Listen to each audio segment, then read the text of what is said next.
Okay. I'm going to talk about letting go today, and this is an interesting topic because it seems to be a challenge for most of us. And I have some quotes, so I'll start with one. You only lose what you cling to. I like that one. And I'm going to start with a story. 1978. I was 29 years old. And it was a difficult year because I was about to turn 30, and that was like the worst age you could be. Now, in reading the story of the Buddha, something dramatic happened to him at 29 as well. He left his family and spent 6 years working on becoming enlightened. I didn't do that. I quit smoking. Now, I had smoked for 14 years and found it to be very satisfying.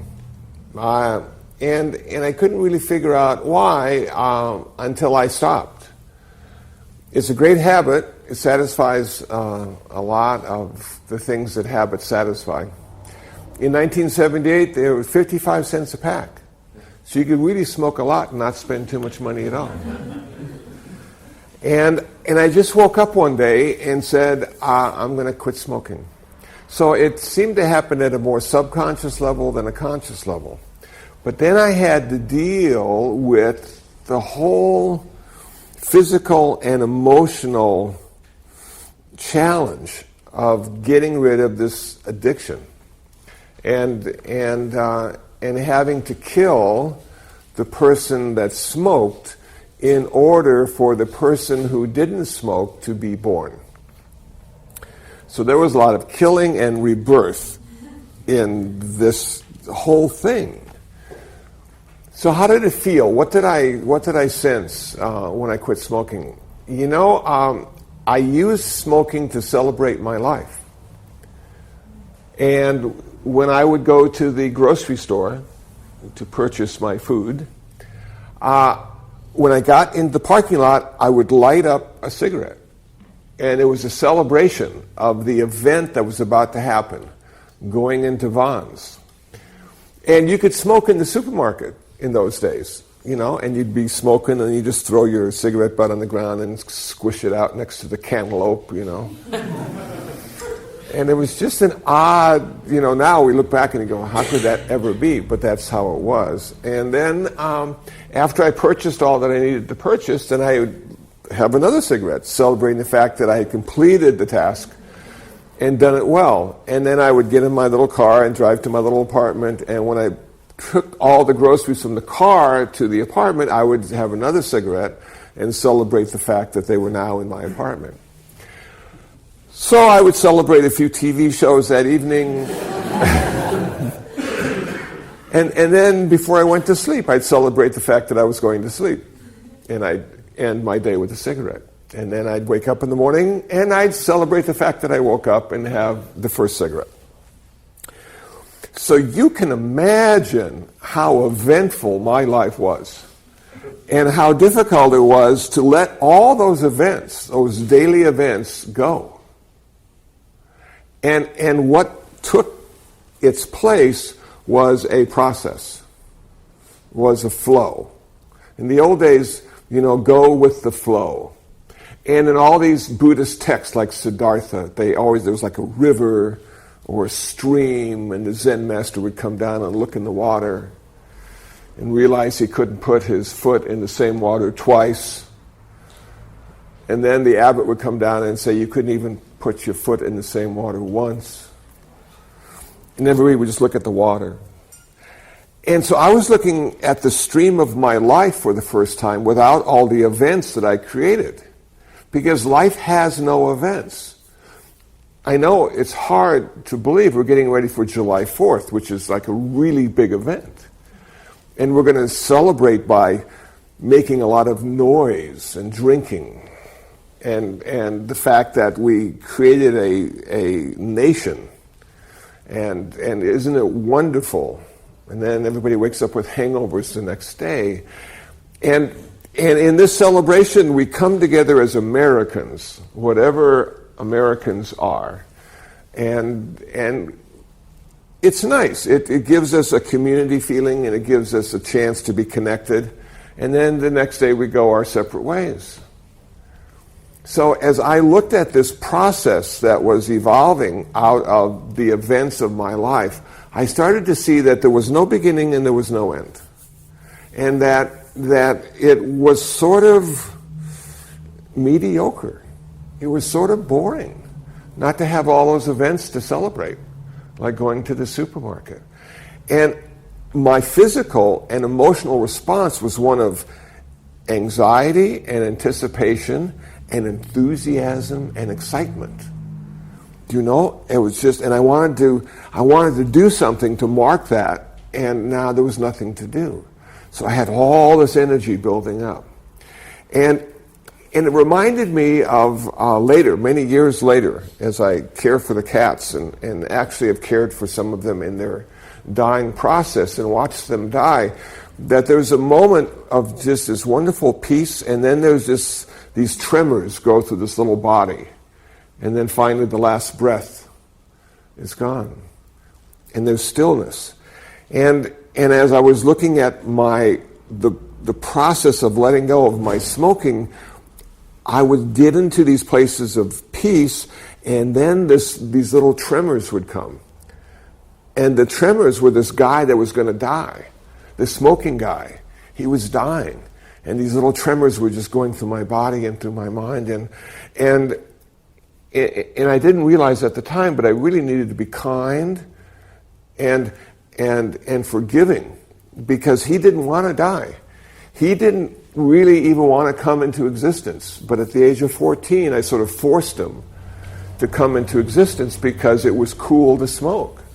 In all my peer group, everybody was smoking, and I wanted to be cool. And it took a long time to really appreciate smoking, because it would irritate your eyes and your nose, and you'd cough, and you'd smell bad, And then finally, it was just sort of who you were.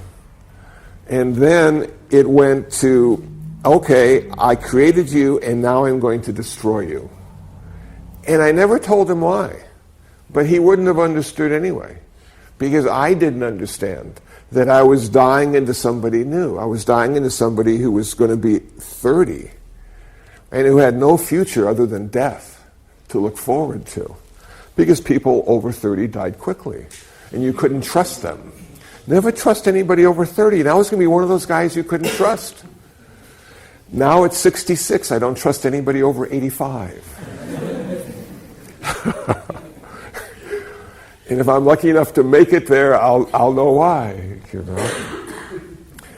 So, to put this into a context, and to put into maybe a metaphor that we can understand, I was lucky enough at the beginning of this month to be invited to speak at the 10th annual Whitehead Conference on the Ecology. Now, I had given a talk at Pilgrim Place, which is in Claremont, and this is a retirement community for really smart and religious people. And I was invited to give a talk to those who assembled for the talk, and then I was invited to have a buffet lunch with everybody. And so the lunch was pretty good, and the thing that sort of tripped me out about the lunch is you had to put on these plastic gloves, because you had to reach into the salad thing. And so all these people had these plastic gloves as they reached into the salad. And in line was a man named John Cobb. And John Cobb is known as being really smart, and he sort of helped create this community of process theologians. Now, process theology is something that came out of Alfred North Whitehead's philosophical model that includes everything. Now, he was born in the late 1800s and died in the 1950s, I think, as I recall. And his goal in life was to have a philosophical model that includes everything in the whole universe. And maybe Einstein wanted to do that too mathematically, to include everything. And he published a book called Process and Reality, which is available and really difficult to read, because what he did is he took language and he gave the English language and certain words an expanded meaning. So you had to sort of re-understand the words that he used and the way he used them to sort of get into his model. Meeting John Cobb, John Cobb said to me, would you like to be part of our next Process Theology conference? And I said, sure. And then I figured out I didn't know anything about process theology. And now I had to speak for an hour and a half on something I didn't know. So 3 books later, I had this sort of model in my head of what it was all about and how I was going to connect it to Buddhism and how I was going to connect it to the ecology. So my talk was Buddhism, the ecology, and process theology. A profound talk.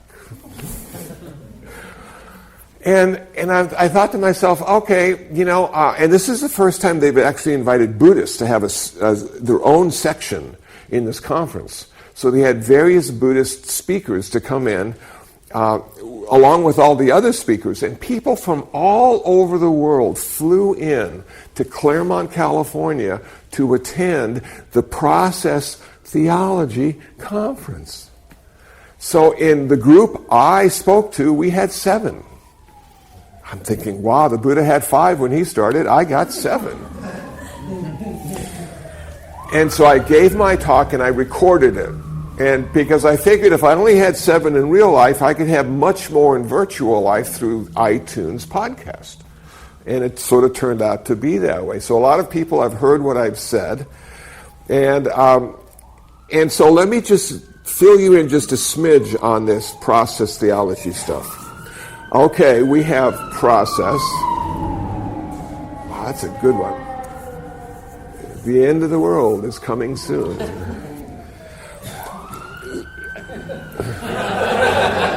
They're still coming. So Alfred North Whitehead said that there are no events, that everything is in process, everything is in a constant state of becoming something else. And Buddhism sort of says the same thing when you get into anicca, impermanence, that everything is always in a constant state of becoming something else and never achieves it, because as soon as it gets close to becoming something, it now starts to become something else. What Whitehead did, I thought was fascinating, is he said, in this process we have cause and consequence, which is like karma. So we can, to a certain extent, predetermine what's going to happen next by doing something now. Because those certain things now have a consistent outcome. But he didn't want to say that our life was predetermined or the universe was predetermined. So he said there's also an aspect of novelty that's connected to this cause and consequence. And the novelty is the possibility of something new happening that hasn't been predicted. Okay, so you can do the same thing 100 times and have the same outcome, and the 101st time, something else happens. And you just go, wow, how could that happen? It never happened before. But that's the joy of reality, is we haven't got a clue what's going to happen next. We just think we do. So this unfolding of cause and consequence and novelty is simply a process that perhaps has no beginning and perhaps has no end. And he wanted to include everything, so he included God in the process. So God does not stand apart from the process, which sort of bummed me out, because I like to think of God in the throne with the staff and the beard, standing apart, condemning me for everything I think, say, and do. But I came from a Lutheran background, and that's what God did. Now, if God is part of the process, then he is one of the conditions, or she is one of the conditions, or it is one of the conditions. As are we. We are all one of the conditions necessary for everything to happen. So Whitehead said, not only are we in process, but we are in relationship. That the relationship we are in creates the process. Buddhism says the same thing. All things are conditional. All things are interdependent. and interconnected. And conditions come and events occur, but not events, a process occurs. So now I'm thinking to myself, how can I make all this into why we get attached to stuff? So this is my little story of attachment. That we have this process, this stream, that just continues, and all of a sudden we create an event. We create an event because of attachment or aversion. See, those are the two event creators. Now we have attachment, and we have aversion, and we have indifference. So indifference generally doesn't create an event for us. We don't even recognize it. But when we are attached to something, we go, whoa. When we have aversion to something, we go, ah. And it seems to me what we do is we reach our hand in the stream, pull out the water, and create an ice cube. A fixed, solid thing out of the process. And we give it a value, an attachment value or an aversion value, and we stick it in our refrigerator. And we sort of keep it there. And the older we get and the more events we have created for ourselves in our life, the bigger our refrigerator gets and the more baggage we carry with us, because all these events are defining us in a process that is ever changing and never starts and never ends. So all these events in our life are who we are. Now, I was invited at the end of May to go to Gethsemane, which is a monastery in Kentucky, and be part of a conference called Gethsemane 4, where Buddhist monks and nuns and Catholic monks and nuns gather, and the topic was spiritual maturation. How does it look when you've been doing your practice over a period of years or decades? How have you changed because of that? And we were going to share our experiences. So my talk was getting old with rites and rituals. I thought it was a clever way to describe what I was about to say. The nun who was in charge said to me, "I've asked a monk to introduce you." This was being filmed for a documentary, an hour-long documentary that will be viewed in Europe on their public television stations, and it might get over here as well. So we had a French film crew recording video and audio, and we would give our presentations, and it was nice to have an introduction so we could be defined for the people who may or may not watch this documentary. And I said to the nun, I don't want an introduction. And she said to me, "It figures." Now, I was one of maybe 2 urban monks there. And the rest were sort of community monks. They actually lived in monasteries and convents. They probably don't call them convents anymore. And they had an extended family. These were their brothers and sisters. And I, on the other hand, I'm an independent contractor. I live in a meditation center. Our community consists of an abbot and a few cats and people that live there. Not quite the same. So I have this sort of independence about me that caused the other monastics to feel a smidge uncomfortable. And the Catholics especially, because the Catholic vow of obedience didn't apply to me, that's for sure. So she allowed me not to have someone describe who I was. I find that to be important in what I do. Because if I am introduced in a certain way, then people have expectations of the way I will manifest before them. And I don't know how I'm going to manifest before them, because everything I ever do now is always the first time. I can't rely on habit patterns in the way I used to. I can't even rely on saying the same talk twice in the same way, because I'm different and the audience is different, and therefore the talk will be different. And all the things I've done, which surprise me as I look at my online bio, wow, I have certificates and thank yous, and I've done this and I've done that, and I did this for 10 years and this for 12 years, and what a guy. And then I show up. And if they're not disappointed when they see me, they will be after they hear me speak. So I prefer to surprise them and just let it unfold naturally. Now, I have created a system to really impress people, and I'll share it with you. If it's a big event, if it's on stage, I start with my ukulele. I pull it out and I play a couple original Buddhist songs. I don't play well, I don't sing well, their expectations are low. Then I give my presentation, and sometimes with enough rest and reflection, I can be eloquent. And sometimes it's a bit impressive to them, the fact that I can still remember my name after all these years on earth. And I just sort of lay it out. And then the finale, I reach for my harmonica. Now, this is a special harmonica. It doesn't have 10 holes. It only has 6, which leads them to believe it's much harder to play with 6 holes than 10 holes. And I blow them away with a blues melody.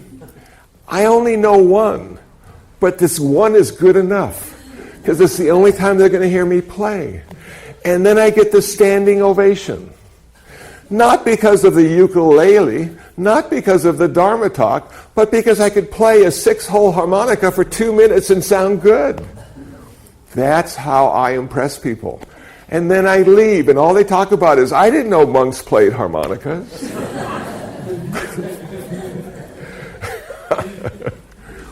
So, I have this ice box filled with ice cubes.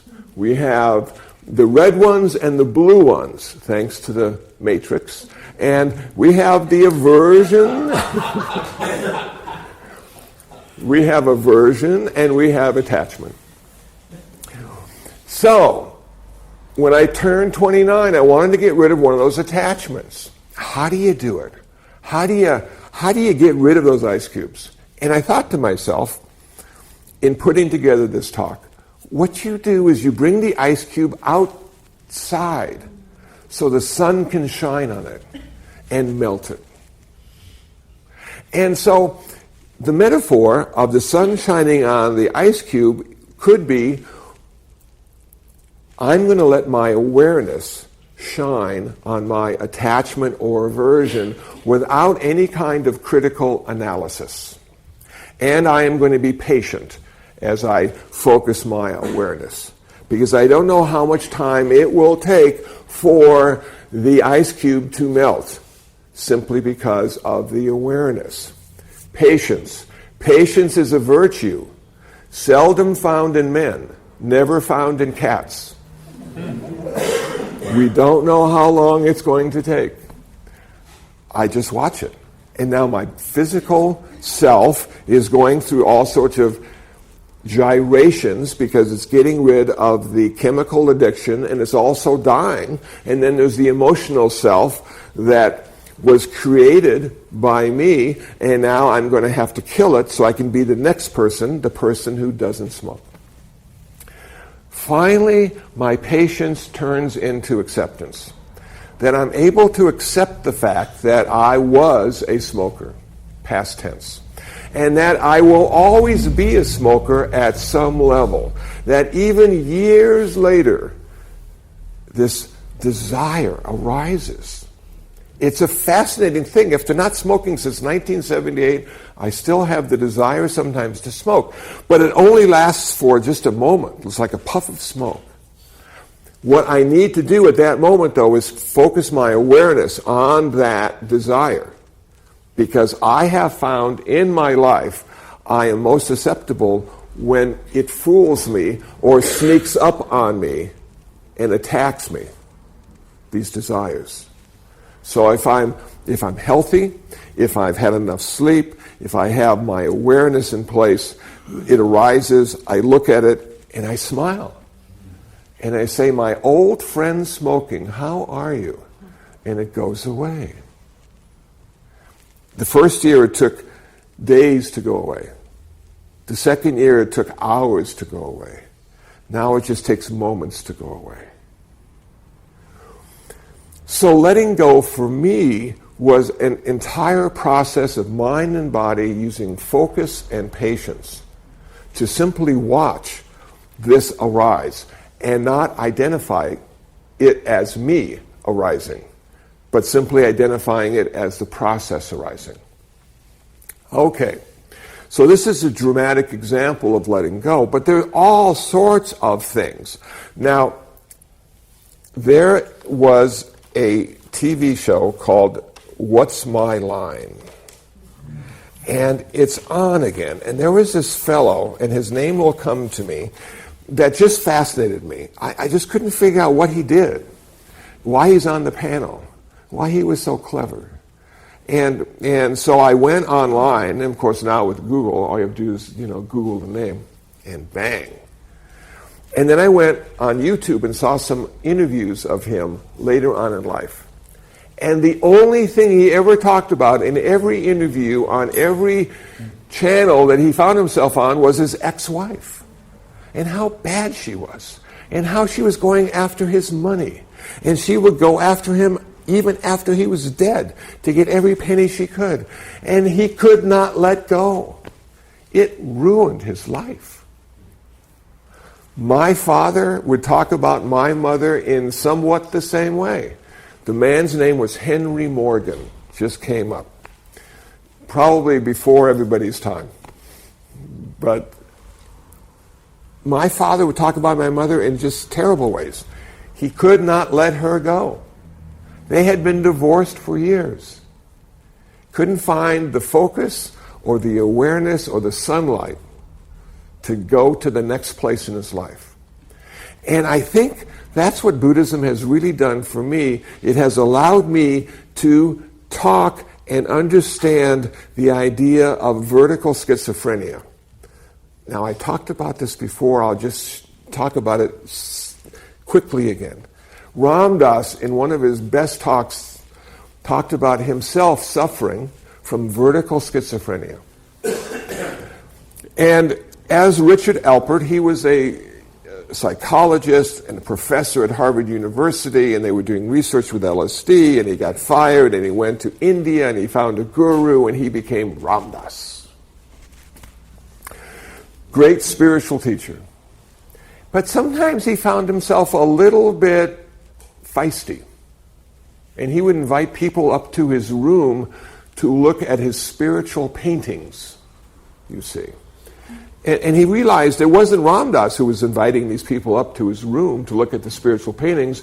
It was Richard Alpert, who had materialized, who was a little feisty and wanted to make some new friends. As we evolve from who we used to be to who we are to who we're going to be, sometimes we regress, sometimes we go back and we find ourselves in habit patterns that are familiar. For instance, visiting your family. Hard not to be that family. Even if you haven't been home in 20 years, all it takes is a few hours and it's like you never left. So, we have all these people we used to be that need to be honored. Sometimes we need to give them a memorial service because they were trying the best they could and didn't do a very good job of being us. But they could have been young. They could have been deluded. They could have been anxious to become someone and stepped over a lot of people.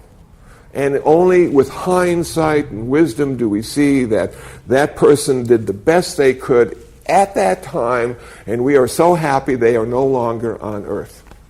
That they are dead. That's the person you were when you were 9, or 14, or 22, or 30. All those pictures in your photo album to remind you of who you used to be.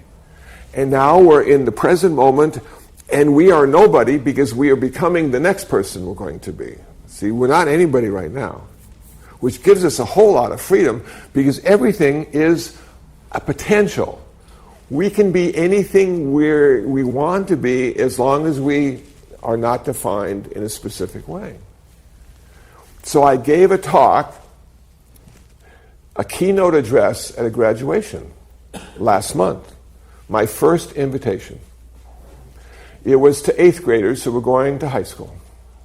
And the families were assembled, and the kids, and I brought my harmonica because I knew that would be my closing salvo. And I said, in 8th grade, it's okay not to know what you want to do for the rest of your life. That gives you permission to do anything you want to. If you are so focused in 8th grade at being something or someone, you may miss the opportunity to be what you really want to be later, or could be later. Okay, so parents like that, kids could care less. But it's you know, they were kind and courteous. I must say that the young people, this was a private school, that's why I was invited, and they were really smart. I mean, so smart. And each one of them gave a little presentation about leaving their home, this school, and going into the great unknown, high school. So I was fascinated by these young people who were so bright and well educated. And they were about to start a new chapter in their life, high school. And of course, after high school, that new chapter, if they're lucky enough, will be the university or the workforce, whatever they choose to do. But I saw that I had been in that place. I had identified years ago as the 8th grader going to high school. I was scared. I didn't know what to expect. Now, at my current age, I'm excited because I don't know what to expect. Every day unfolds in a magical way. Hard to determine exactly how it's going to end. But if we are engaged in the process of our life in our daily activities, it simply is the flow of what we're doing. And then all of a sudden, have you noticed if you find somebody that you like or dislike and they come into your day, all those ice cubes start rattling in the refrigerator, and you pick one out and go, yeah, I remember. And then you have to let that go. You got to melt that ice cube. Aging allows us to do it at a much easier level and pace. Now, yesterday I was at Leisure World, giving a talk to the Buddhist club, the Buddhist circle. And this woman hadn't seen me in 10 years. And she found out I was giving a talk at Leisure World, and she came to hear me talk. She says, "Do you remember me?" I said, "No." "Have we met before?" "Oh, yes, 10 years ago. I listened to one of your talks. It was just wonderful." Thank you. Trying to remember who I was 10 years ago. The fact that I couldn't remember who she was didn't bother me a bit because it gave me a chance to meet her again for the first time. Because over the 10 years, I have changed and she has changed, and we are two brand new people. And if she expected me to do what I did 10 years ago, she was going to be disappointed. So I'm happy she reintroduced herself and we could start fresh. It's sort of nature's way of allowing us to let go of who we used to be and all those memories of those past events that we have edited, given life to, formed into an ice cube, had a like or a dislike, and pushed away for future use. So I'm assuming at some point as we continue our practice, we will come to the present moment experience of just being here now. And when you're just here now, as Ram Dass probably said years ago, you don't have all that old stuff to pick from. You don't have all that new stuff to anticipate. You are simply manifesting right now. At some point in my talk yesterday, one of the women said to me, "Can you repeat that? That was really good." I said, "No, I can't." Because I don't know what I said. But I'm taping it, I'm recording it, so you can listen to it again, and you can tell me what I said. But isn't that the present moment experience? Have you ever seen a jazz musician playing his instrument? He doesn't know where he's going next, and he doesn't know where he came from. He's just there. And this stuff is just flowing through him. And he has figured out a way to stand aside for a few moments to let this miracle of creation occur. It must be really hard for him after the concert or the song to accept the praise for how well he did it, because I'm sure he realizes he didn't do it. That his years of practice and commitment to that instrument allowed the instrument to play itself. And he was just there as one of the conditions in the process of music occurring. But people who are excited and want to give praise need to identify with the event of him. He's the event. And the process of music was turned into an event because of the audience and because of the attachment and the like. Another ice cube was formed. Can we get rid of all these ice cubes? Attachment and aversion. Yes. Can we reference them? I think we can still use them to our advantage if we don't identify with them as being us. That they were simply events that we created out of a process that has no beginning and no end. And these events gave us a reference point that allowed us to redefine ourselves over and over again to ultimately become the person we wanted to, and after that, no person at all. There's a Zen saying, knowledge is learning something every day. Wisdom is letting go of something every day. So the first half of our life, we are learning something every day. And perhaps if we're lucky enough, the second half of our life is we're letting go of something every day. And ultimately, when we leave this place, there'll be no footprints left behind. Okay, I think I'm going to stop there and ask if anybody has anything they'd like to say. Yes, sir. I just wanted to... there are some things, ice cubes to use a metaphor, that we create, some things that we learn, that we take in, and some things that are created by severe trauma that we need to let go of, that are not ice cubes, but that are blocks of ice that may not melt before we expire. How do we let go of those? How do we work with someone who is letting go of those? Yeah. I would say, for a simple answer would be patience and kindness.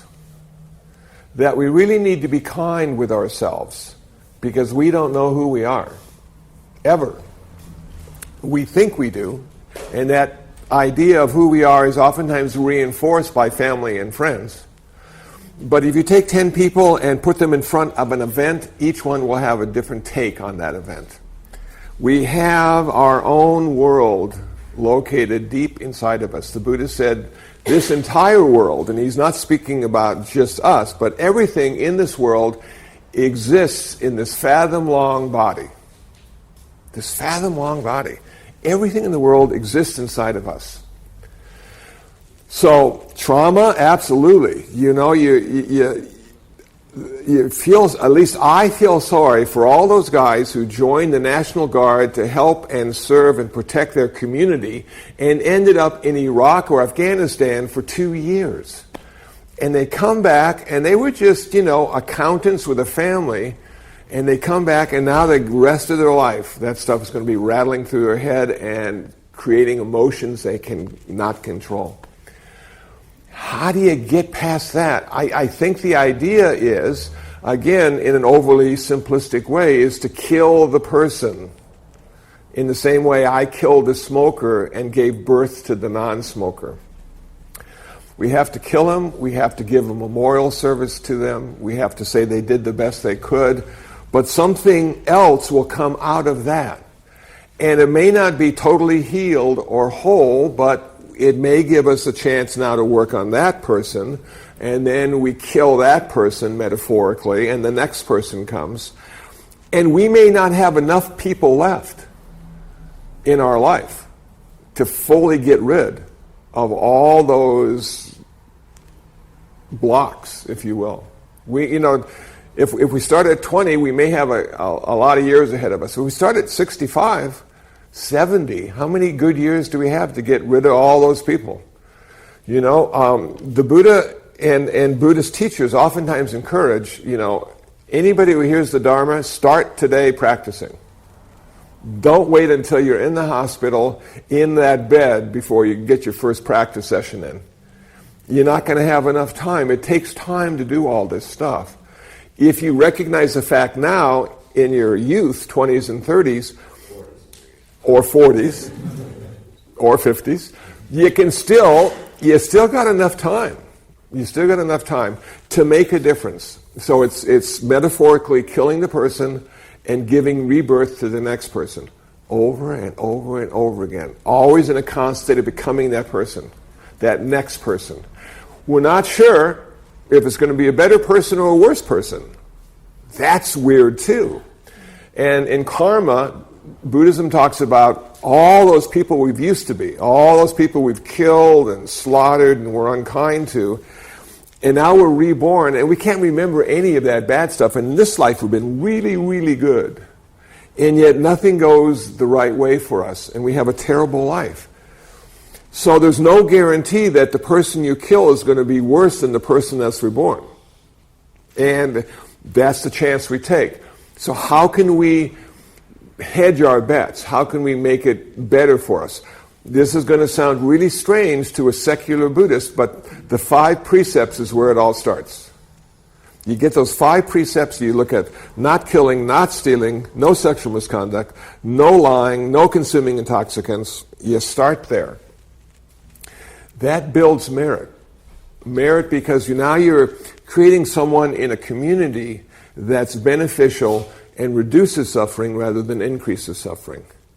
That will help you in your next rebirth, not a lifetime away, but tomorrow. Then you have this meditation, this cultivation of mind, if you will. And what do we want to cultivate? We want to cultivate generosity. We want to cultivate compassion. We want to cultivate wisdom. That's sort of the goal. And as we cultivate those aspects, what we find is we are manifesting in a more skillful way, a more wholesome way, every time we open our mouth or do an activity. Eventually, our mind starts to think in a certain way. I've got a family member who likes to gamble. I talked to him today. He said, I've decided the best way to stop gambling is to buy a boat and go out to sea, where no gambling is available for me. And I said to myself, but you know what? If you get a Wi-Fi signal and you have a computer, you can gamble on the boat. So rather than trying to change the world by buying a boat, why don't you change yourself so you can be anywhere you want to be and not have to be drawn in? It's one of those kinds of things. We can make it harder to access, which allows us to feel more skillful, or we can change ourselves to be in any environment and not be attached or averse. And again, it comes with the 5 precepts, the cultivation of generosity, compassion, and wisdom, and miraculously, you start to become the next person in a long line of people. That's what I would say. Thank you. Yes, sir. So, I guess a question about, I've been practicing for a couple of years now. I was in the retreat recently, and I have an hour and a half where I didn't have a thought except the recognition of that I wasn't having any thoughts or any noise or any voices in my head telling me this or that word for the first time in my life. And I realized that I had created some goals for myself, and I had actually, I guess, reached one. But the result of it was a great deal of depression afterwards, and recognition that just that noise had obfuscated everything else that was going on in my life that whole time. So I think what I was thinking about asking you is when we're letting go, I don't know, maybe in our culture we think of letting go as like, okay, we let go of this, and then there's space there, and it's gone. And my experience of doing letting go is that there's always something else there afterwards. It may not be under the same title block, but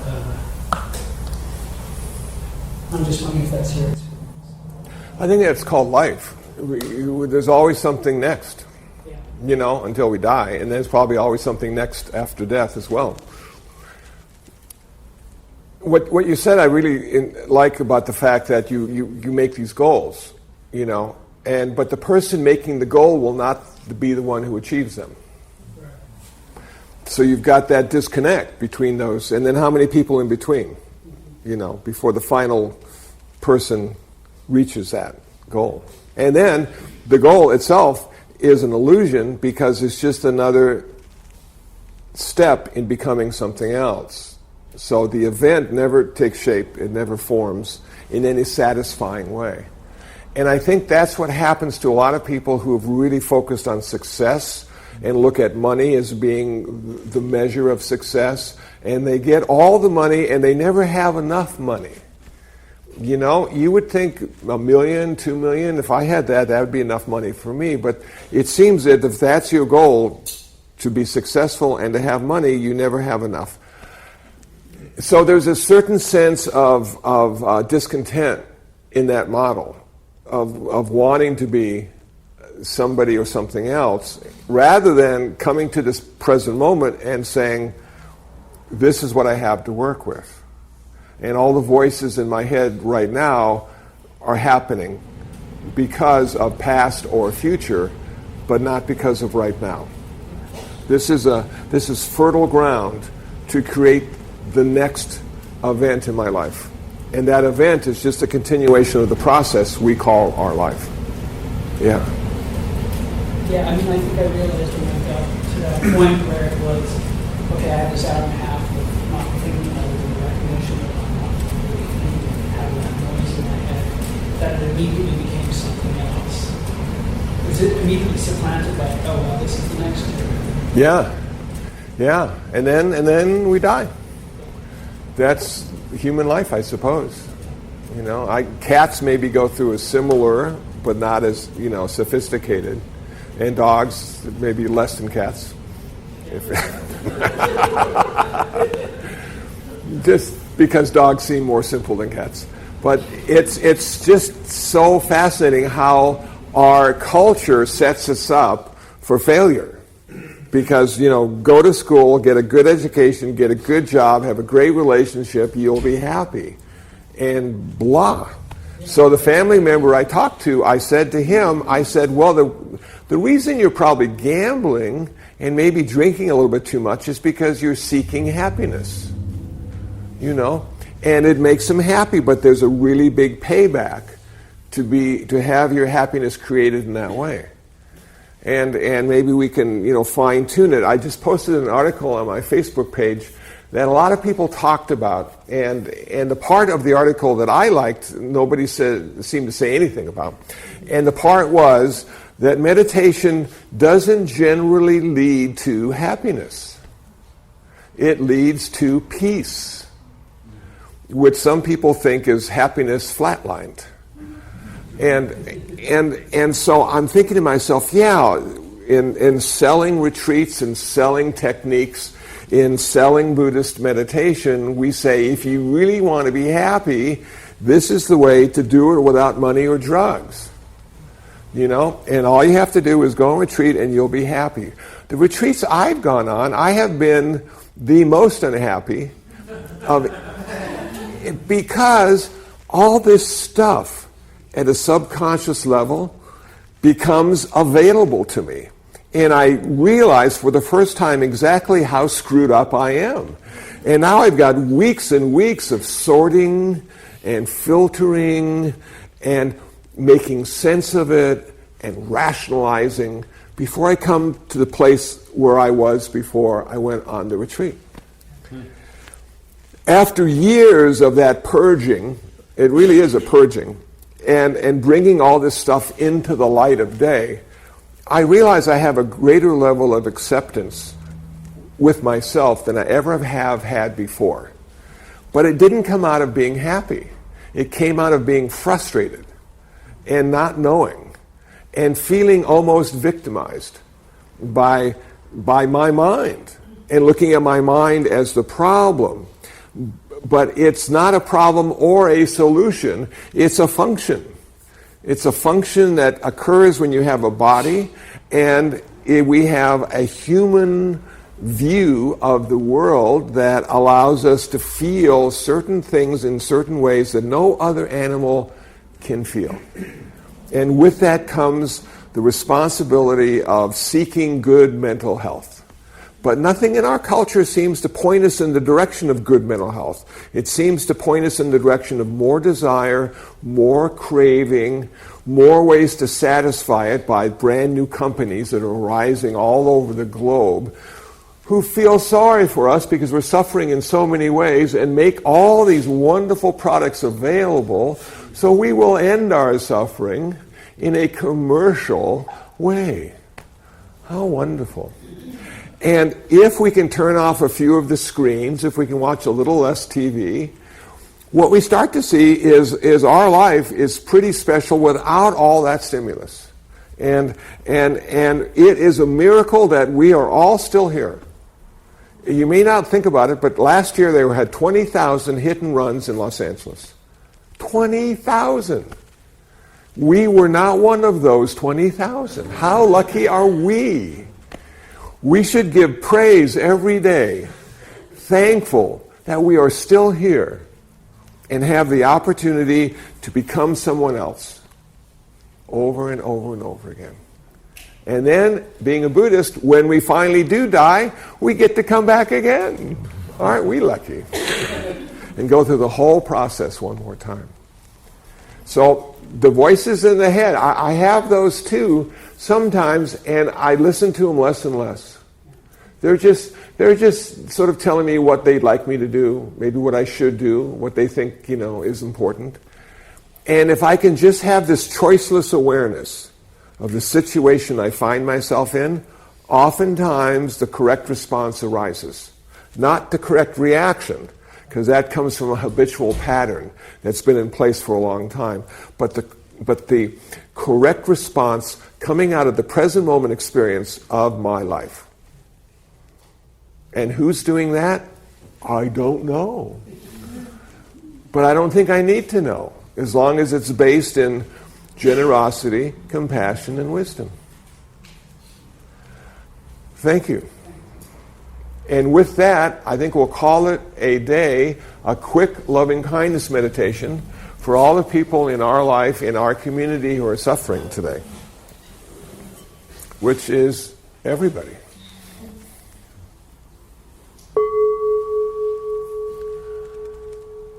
May those of us who have come together today in mind and heart be happy, peaceful, and free from suffering.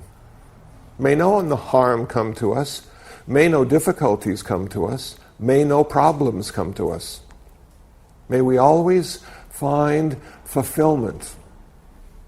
May we also have patience, courage, understanding, and determination to meet and overcome the inevitable difficulties, problems, and failures in life. May the suffering ones be suffering free, the fear-struck fearless be. May the grieving shed all grief. May the sick find health relief.